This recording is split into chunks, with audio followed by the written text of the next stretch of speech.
ever get to throw this? Yes. Would I? Yeah, you find someone who'd say yes. Okay, I'm going to ask you again. Yeah. Listen to what I'm saying. Okay, yeah. So, for me to throw this, I have to ask his permission. Yeah. He asks someone else's permission. Yeah. And they keep asking permission for infinity. Yeah. I.e., for infinity, you're asking permission after permission after permission after permission. But wouldn't they get permission from someone? That's what I'm saying. Yeah. That an infinite regress is this, exactly this. That the chain doesn't stop. Right. Okay. Do you see? Yeah. So would I end up throwing the bottle? I wouldn't, because the permissions keep going on and on and on, isn't it? I don't get it, because I mean you're going to find someone who will say yes. But the nature of this is in this example is that no one is saying yes. Somebody is constantly passing it on to someone else. That's what infinitum means, isn't it? That it goes on for infinity. Yeah, I'm not sure it's a great example, because I know for sure, even if you ask around here, 10 people, ask a Christian, they might say yes. They might say yes. They might say yes. Yeah. That's very good. I think I understand what the issue is. You're conflating the two. One is a real life practical example based on human beings with emotion and rationality. One is a mathematical rational example. So in mathematically, there's no, that number one might change to number two. If it's one in infinity, that one is going to carry on at infinity. Do you see? A mathematical law is different to a humanistic law. Do you see now? Right, okay. Yeah. So in mathematics, if I say we're going with one for infinity, it's going to be one in infinity. What the 50th one is not going to say, let's go to two. Do you see? So coming back to this again, if there's an infinite chain of dependent things, me having to throw the bottle will never happen. So similarly, as a human being, if there's an infinite chain, then we would not exist. There has to be an end to that chain eventually for a human being to exist. Otherwise, just like a person that wants to throw the bottle, he will never get to throw the bottle because the infinity chain is carrying on and the bottle never gets thrown. Have you understood me so far? Yeah. So this is a very popular, reasonable example. That's the example Aristotle, he called it the prime mover, the first cause. So even in philosophy, in theology, people say, look, we don't have an issue with there being a first cause. So are we on the same page with that? For us to even be here, there has to be an end to that chain, otherwise we would never exist. Okay, I can go along with that. Okay, brilliant. So there is an end to that chain. Now, Rick, we have to ask ourselves that we call it philosophically and theologically, we call it the necessary being. So that necessary being was the first, isn't it? Yeah, but the thing is, now you've just produced something out of nowhere. You need to provide the evidence for a necessary being. But, I mean, I can agree with you on requiring the first cause. But this is where the I don't know from me comes in. No problem. I don't know what that first cause was. That's absolutely fine. And if you're asserting that it was a necessary being, you need to prove that. I don't know how you're going to prove that. The thing, Rick, is I've already proven it. I'll tell you why. I'll tell you why. Because when you take something that's dependent and you follow it along, for example, a computer is dependent on the mouse. The mouse is dependent on the person. The person dependent, there has to be an end to that chain. Now, if you're talking about the end of dependent things, by definition, the end of that chain is a necessary being. There can be nothing else. Either it can be dependent or it can be necessary. Now, philosophically, a necessary being, by definition, is something that is composed of parts. It has a beginning, and it can be any other way. A necessary being, by definition, means something that doesn't have a beginning, it's not composed of parts, and it can't be any other way. Are we on the same page so far? Let me know if there's any issue with these definitions. I'm following. Okay, no problem.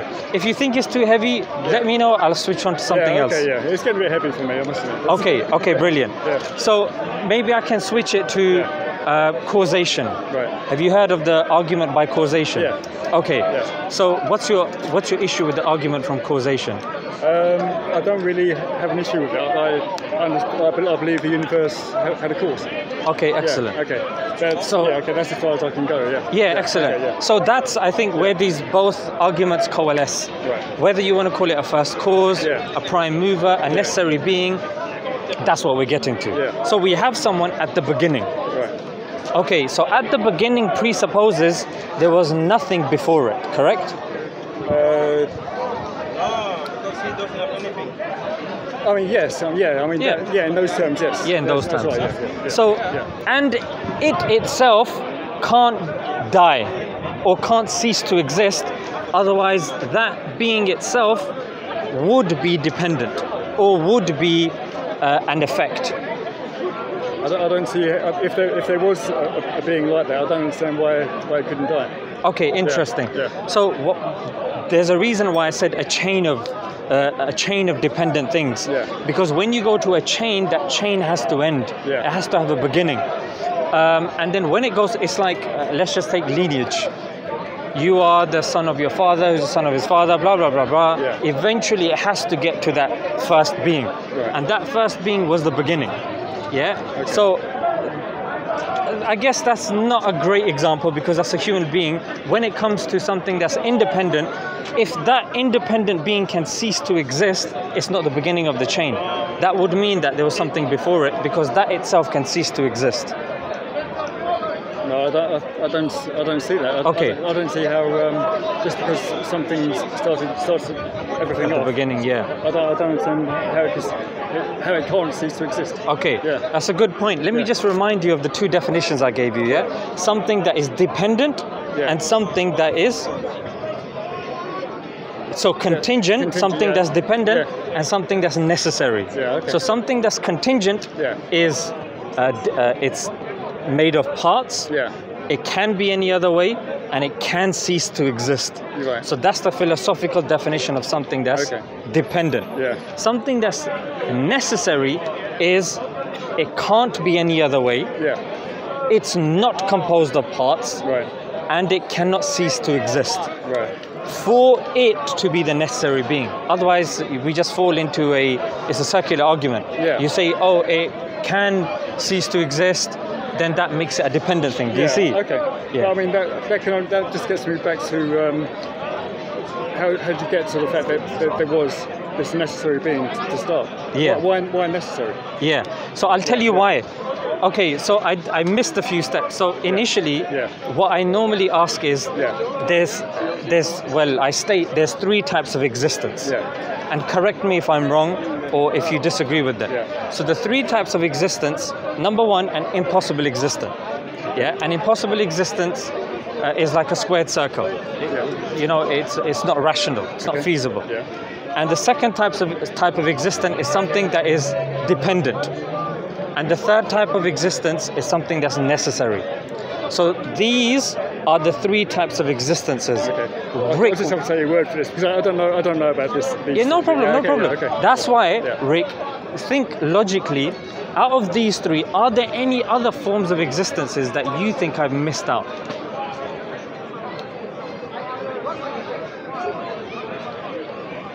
I can't.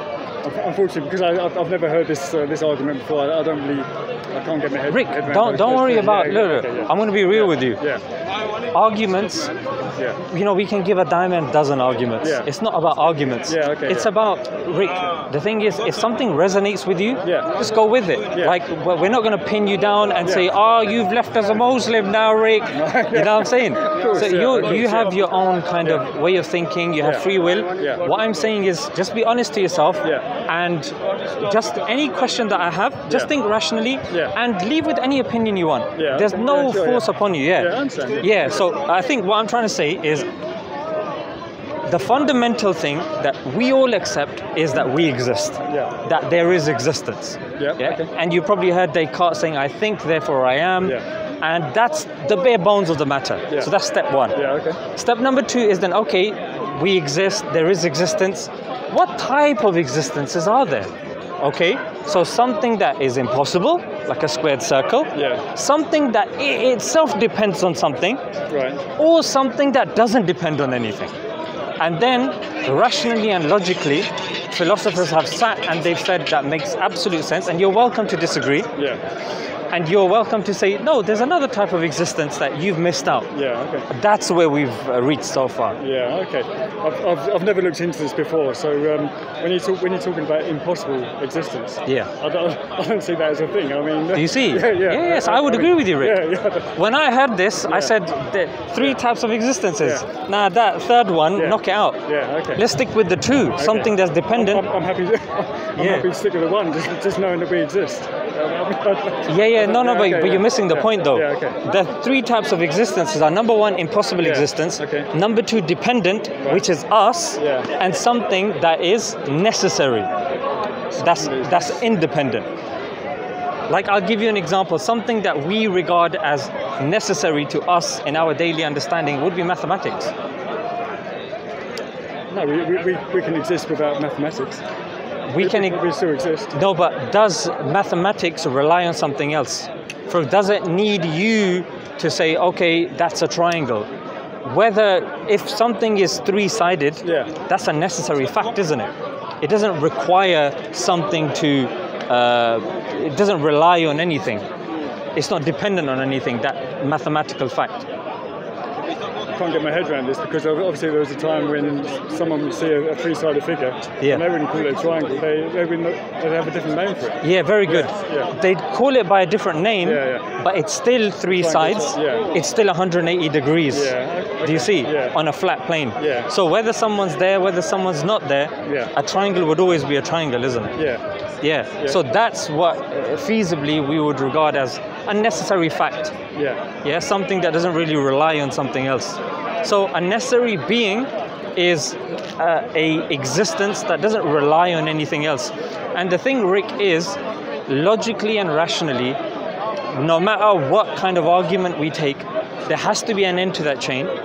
And the end to that chain does have to have a beginning for us to have a beginning, for us to be here, no matter how we try it. And I'll tell you, people that say no, it's ad infinitum, they actually can't respond to this and can't answer why we would be here without going into unscientific realms. I'll tell you how some people get out of this, Rick. They compound the problem. And they compound the problem by going into the multiverse. That's what I'm saying. And the multiverse, I'm sure you can agree, number one, has no evidence. And number two, it compounds the problem. Like, who created those infinite multiverses and stuff like that? Of course. When we look at the necessary being, Rick, you have to acknowledge that that being gave rise to other existences. And those other existences were dependent on that necessary being. Otherwise, they themselves would be dependent themselves. Now, that necessary being, by definition, wouldn't have a beginning, would be self-sufficient. Otherwise, like, how was it the beginning? You with me so far, I mean, I still disagree, because the old argument of, if that being existed, how is that created? How would that just suddenly come out of nothing? So we're just going in a circle. That argument is a very old argument, used by Dawkins back in the days, but even they don't use the argument now, because rationally, philosophically, at the end of the chain of dependent things, rationally and logically, there has to be a necessary being. You just can't. If a person says no, how did that being come into existence? Say, okay, let's put that on ice for now. Okay, what came before that? Or something else. What came before that? Something else. Okay, we're back to infinity again. So rationally, there has to be an end to that chain. Just like for me to ask permission from somebody, the only way I get to throw that bottle is when somebody says, yes, do it. If everybody keeps saying, no, ask that person, ask that person, ask that person, it's never going to get done. Do you see? So what I'm trying to say is, on the one hand, you've got a standalone argument.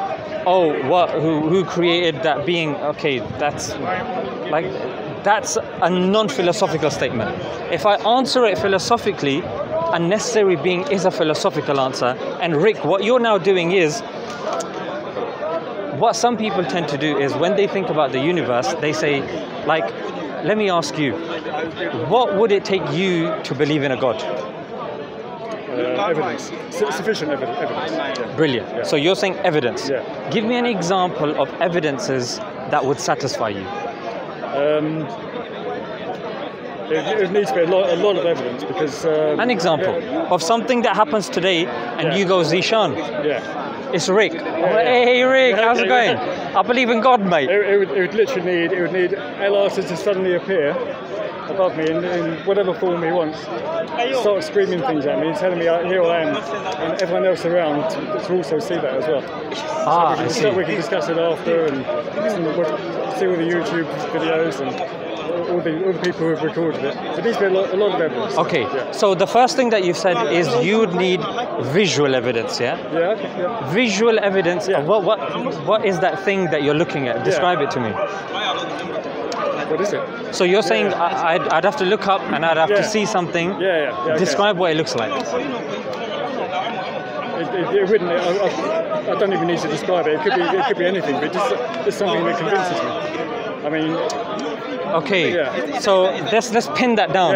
Because what you're doing now at the moment is subjective. Right. Like, this is how it seems to me. Yeah. Let's make it something that can be applicable to everybody. Yeah. So you're looking up. Yeah. You see something that's in the sky. And what language is it speaking? It needs to be a language that everybody understands. Everybody, and something that's accessible to everybody. Okay, so visual evidence. Any other type of evidence? I'd need evidence of the power, what it can do. Just suddenly create a thunderstorm out of nothing, or maybe you uproot a tree. Okay, interesting. On a windless day, just pick up a tree and throw it. Okay. It's just use of power, make you invisible. Okay, interesting. So a demonstration of power. Any other evidences? No, I mean that'd be enough. Okay. I appreciate your honesty. I think I appreciate your honesty and I appreciate your candidness. So you said something that I can see. It's speaking in a way that everybody can understand and displaying of power of sorts. What if I was to say, Rick, that criteria can be fulfilled by certain creatures that are undiscovered at the moment? Because bear in mind, you do know that we only know, and we're still continuously discovering species on the planet. And what if you were to see a creature that you've never seen before, and the creature says something and does something, you know, like these movies of Godzilla or aliens that come down. What if it's an alien that comes down and does those two things? Are you going to now start worshipping it? I mean, it needs a demonstration of power, to make you invisible or make me invisible and uproot a tree. Uproot a tree without touching it. But we've seen enough Independence Day and we've seen enough Star Trek to know that, there's a possibility, correct me if I'm wrong, there's a possibility of there being other beings that are more intelligent than us that can come and being technologically advanced. You know that the old Captain Kirk saying, beam me up, Scotty. Is beaming people up, making people invisible, probing them and doing all that sort of stuff. So again, Rick, if you see that display of power, would you start worshipping it? If it forced me to worship it? No. Because your criteria is, if I understand it, if it's floating, if I see it, and it displays its power, that's God. So if it's God, then naturally you worship it, isn't it? Well, not necessarily. If it didn't require me to worship it, it depends if it's good or evil, or if it's a God I didn't like, then I didn't have to worship it. Why would I need to? Okay, so that's interesting. Let's pin down a definition of worship. Worship could imply knowing someone the most, loving someone the most, obeying someone the most, or praising someone the most. So when you see somebody that's displaying all that power and you're praising it the most, it's a degree of worship, isn't it? Yeah. Yeah, like some people, they love a celebrity, and according to a definition, you can say, yeah, it's pretty much worship, isn't it? Yeah, but that's all worship. It's like general day-to-day stuff. But when when you talk about worshipping a God. Yeah. So I mean, maybe let's just use a loose definition of worship then. Yeah. Okay. According to your loose definition of worship, would that being then say that, you know what? Yeah, I could worship that thing. I don't want to worship anything if I don't have to. Do you think it's worthy of your worship? Depends on what it's. Depends what it stands for, what it's done. I mean. So it's done exactly what you said. Yeah. It's come down. Yeah. It's displaying its power. Yeah. Okay. It's communicating to everybody. Yeah. It's big. It's powerful. Yeah. Do you think that deserves it? Because that was the definition of God, isn't it? And God is naturally, he's worthy of praise.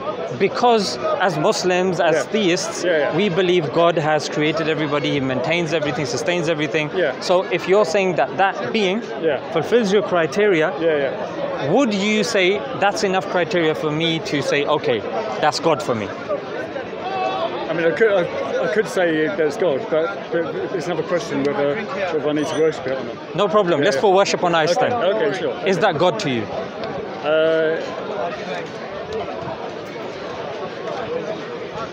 Bear in mind, that was your criteria. I know. Yeah. See, unfortunately, you put me on the spot with the question. And Rick, I'm not here to trip you over, mate. I know. If I needed to think about that question more, I'd probably need more criteria. Okay. You can do. I just suddenly can't pull out those out of nothing. You're more than welcome, Rick. Because bear in mind, Rick. Look, we're on the same team. Yeah. We're human beings, we're on the planet, we're searching, we're discussing, we're sharing ideas. Of course, So I'm not here to trip you over. I'm not here to say, aha, you believe in an alien. If that is what your belief comes to, what I want from you, Rick, is when you say that's your criteria, and you say, you know what, I see what you've done there. Okay, if that's my criteria, you know what, it actually doesn't make sense to myself. That's all we're doing here. If I say something, I should feel comfortable in this conversation to say, Rick, you know what? I've had a bit of an understanding now, and you know what? I actually disagree with myself with that one. I would probably need more. And that's what I think makes you an honest person, because you're saying, and correct me if I'm wrong, what you're saying is, upon reflection, that criteria is not sufficient for you to call God. Yeah, that's right. Let me tell you a criteria, and again, you're more than welcome to say, I disagree. The criteria that Muslims give. And we're going to help you out here. That you're not going to worship an alien. That's going to come and start vaporizing trees. So what we say is, he has to be, or God, for something to be considered God, has to be one. And there's 4 criteria. After the 4, then jump in. Has to be one. Has to be independent. Does not beget, nor is he begotten. That means he does not give birth, nor was he given birth to, and there's no one like it. So that's our 4 criteria. The one, independent, doesn't give birth, wasn't given birth to, and there's none like him. This criteria saves Muslims from worshipping trees, from worshipping people, from worshipping systems, ideologies, isms and schisms, Rick. And that's why, as a Muslim, we today are the most relevant religion on the planet. And the statistic I will use to prove that is it's the fastest growing religion. Other religions are fast, including Christianity, are becoming irrelevant. Reason being, if you look, Christianity has been changed so much. One example, the Church of Nicaea, or the issue of Nicaea, it's becoming fast, like it's detached from its roots. So what do you think, Rick, about the 4 criteria I shared with you? I still need the evidence that you can. No. What I'm saying is, do you think that's good criteria? Is this better than yours? I don't think it actually demonstrates. It's not meant to demonstrate anything. Bear in mind, Rick, you have a criteria for God. Then you have God. God and criteria, they're 2 different things. What I'm saying is, criteria-wise, would you agree and think that's good, simple criteria for anyone on this planet to follow for God? If you disagree, suggest something else. I need something that demonstrates the power. the power and also the creation. Okay, demonstrates the power and creation. I would say that's implied in the first and the fourth one.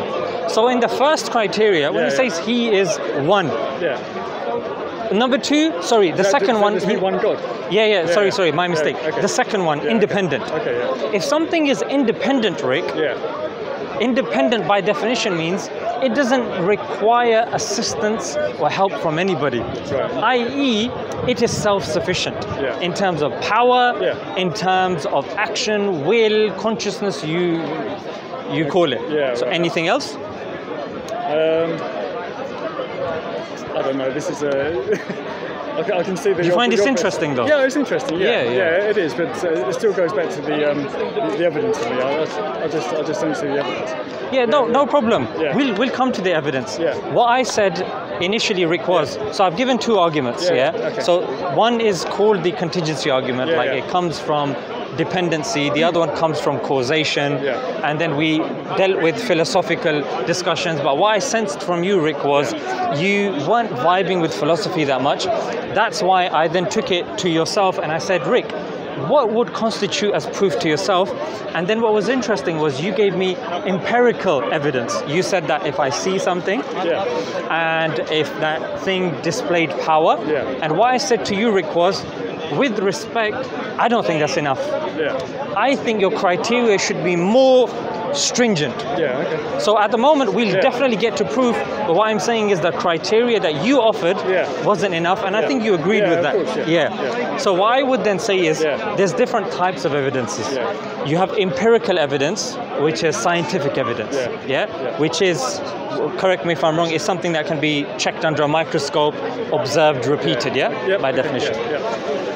Would you say that there's any other evidence that would be appealing to you, that you would be able to accept?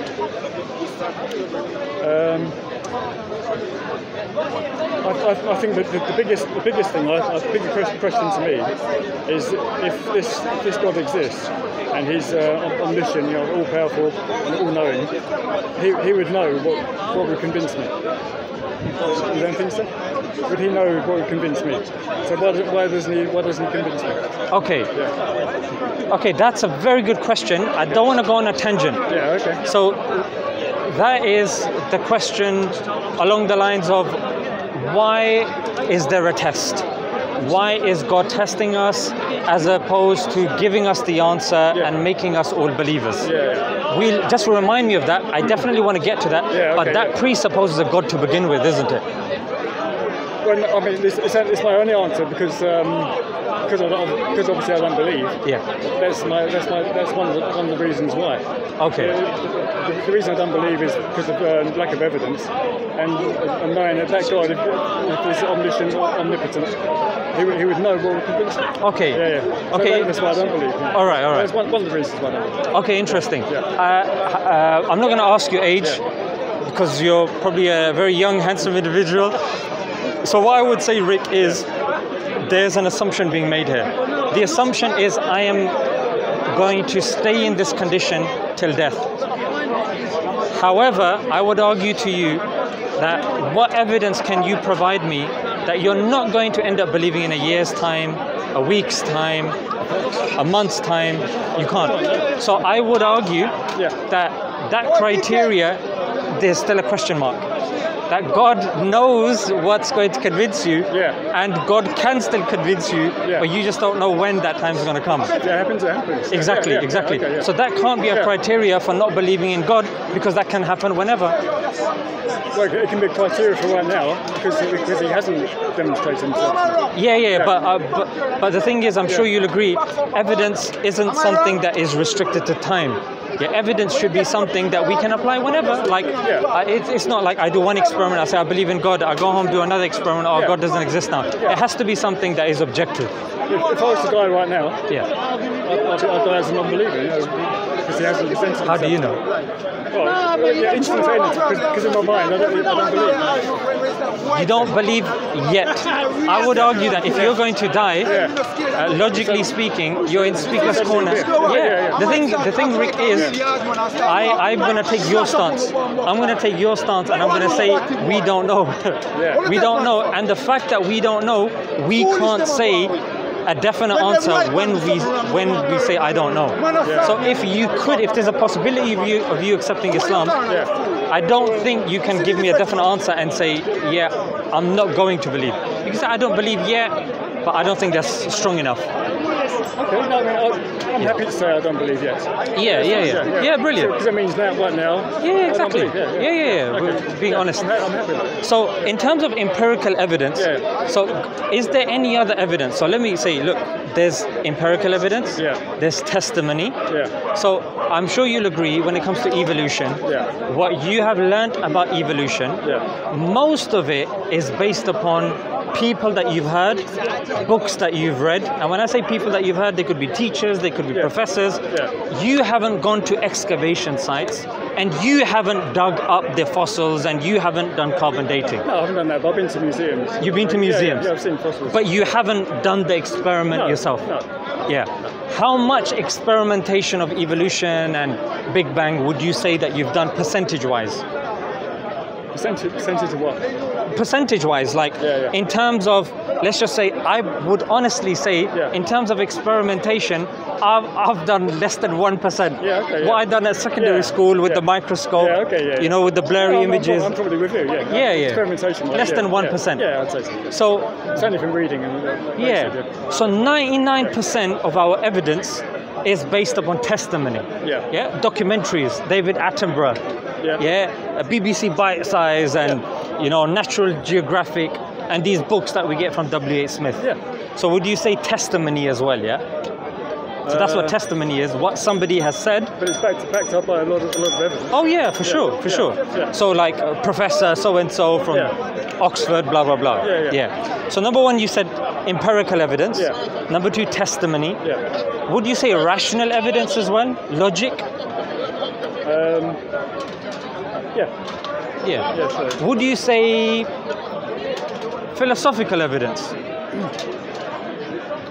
Yeah, that would count. I mean, if you put them all together, it's more evidence. Brilliant. That's what I would say, Rick, is how we determine God. While some people, they say, I gotta see God, mate. He's got to be there. I've got to be able to hold him. I've got to see him. We say that's not enough, because now, if you say, I want to see this, I'll say, let's go Abu Dhabi. Abu Dhabi have holograms. In fact, Rick, you know the Queen,